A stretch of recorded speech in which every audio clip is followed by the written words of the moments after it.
అంబేద్కర్ గారి ఆశయం ఏంటి? బడుగు బలహీన వర్గాలు ఉన్నతంగా చదువుకోవాలి, ఉన్నత ఉద్యోగాలు చేయాలి, ఉన్నత స్థాయికి చేరాలి.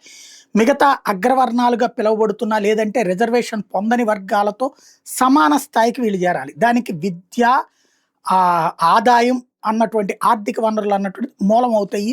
అప్పుడు కుల వివక్ష దూరం అవుతుంది అన్నది ఆయన భావన. అది ఇప్పుడు సాధ్యమవుతుంది. ఇవాళ భారతదేశంలో ఉన్నటువంటి ప్రధానమైనటువంటి విద్యా సంస్థల్లో ఏవైతే హయ్యర్ ఎడ్యుకేషన్ ఇన్‌స్టిట్యూట్స్‌లో ఓసీల కంటే ఎస్సీ, ఎస్టీ, బీసీలే ఎక్కువున్నారట.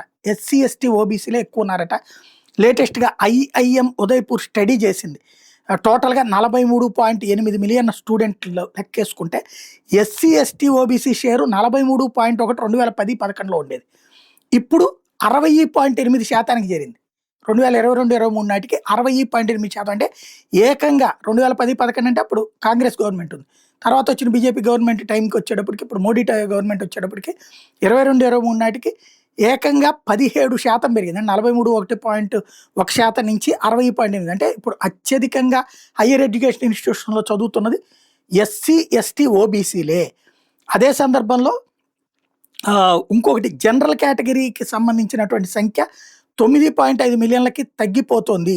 జీసీ షేర్ వచ్చేటప్పటికి 57% నుంచి 39% పడిపోయింది.